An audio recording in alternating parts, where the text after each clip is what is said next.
Welcome to Nice One Sessions. Ang Nice One paminaw nga Binisaya podcast 20 minutes before sa imong Nice One nga pagkatulog.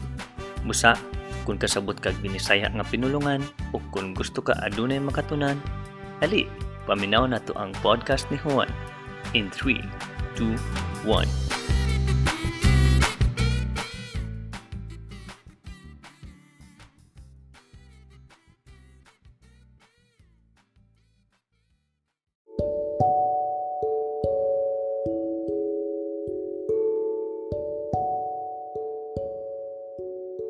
May adlaw sa tanan. Kamusta ta? Kamusta ato ang adlaw karon? Kamusta ato ang mga gipangbati? Kamusta ato ang relasyon sa matag usa? Kamusta atong trabaho? Kamusta atong kaugalingon?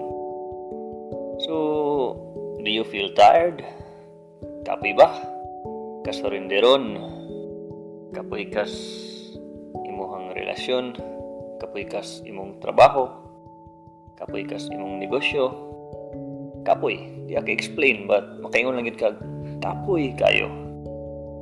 So sa ato ang session karon atong pag-iisgutan kung unsay angay buhaton kun gikapoy. So ako si Juan, gabuhat og mga contents nga praktikal ug mapuslanon nga makatabang sa tanan, mapabata man o mapatiguang, aron dili na magkalisod pa sa ilang pagkinabuhi, aron mas mapasayon ang pagkinabuhi. So, do you feel tired? Kasurinderon. So, ako lang ning mahisgutan karon tungod sa gibati sa gigug kapoy.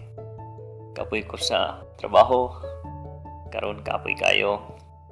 But when I assessed it, ang akong gakapuyan din nga trabaho, kumbuto na naon dikit siya kapoy. It's just results of my laziness, my procrastination, of my self na out of focus. Ano bitang distracted kayo. Di ko kasabot. Yung mga requirements nga angay humanon, delayed na akong kakabasa. Itong kasalig ko mahumandra, pero gadlong kayo na ako. Kapoy. And ano ka ang kapoy? We can feel burnt out when we felt that our work or something what we are doing, obliged na lang ta. Wala na yung passion. And then, di na din ta kasabot. Di na ta motivated. Di na ta inspired. However, akong na-assess sa akong pag-feel sa akong kakaapoy, nakaingon ko nga, di ni siya angay. Di ni angay nga bation. What I realized is that I just need to seek purpose. Seek purpose out of what I'm doing. See the goodness. And check my whys. Nganong gabuhaton ko ni? Nganong gisugdan ko ni? O nganong buhaton pamanggid ako ni? So aside sa madawatan nga sweldo, I believe nga nakoy purpose diri sa akong trabaho. For other people and for God, of course. As I've read the book of James sa New Testament, dagan kong nakita nga tsada. Ingon pa diri, you must be patient. Whoa. Patient. Be patient when you suffer. You must remain strong. Ana pa diri, brothers and sisters, be patient until the Lord comes. See how the farmer waits for the land to produce its rich crop. See how patient the farmer is. You too must be patient. You must remain strong. So, muna yung advice ato we must be patient daw and remain strong. It also said that people who don't give up are blessed because the Lord is full of tender mercy and loving concern. Grabe ka may kugmaon ang Ginoo. Grabe ka may kugmaon. And dito sa pagbasa na ako sa James, nakamata ko nga, dapat gidi ay patient lang ta. Is anyone among us in trouble? Ingon pa diri. Then, that person should pray. Is anyone among you happy? Then that person should sing songs of praise. Diba? bisag kapoy na ta or natas gubot, ampo gidaw ta. Because there's something in the prayers of faithful people.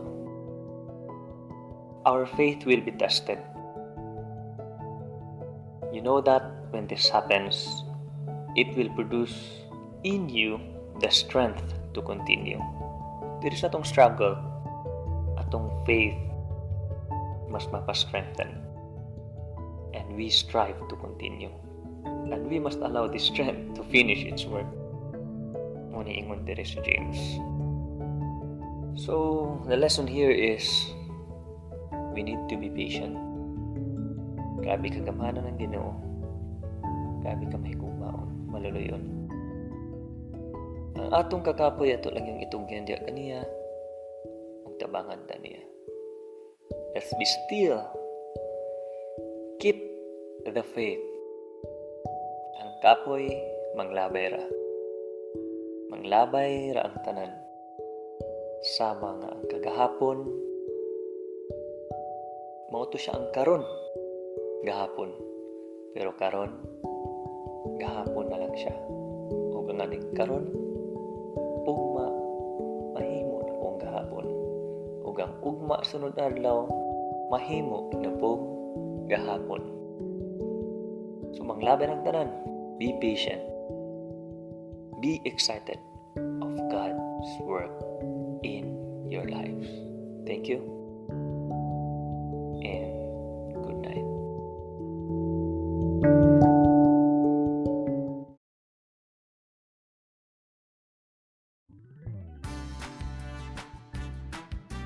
Daghang salamat sa pagpaminaw. Kung ikaw adunay nasabtan, kung ikaw giganahan, kung ikaw adunay natunan, please subscribe and follow. And if interested ka to be one of my guests, just leave a message.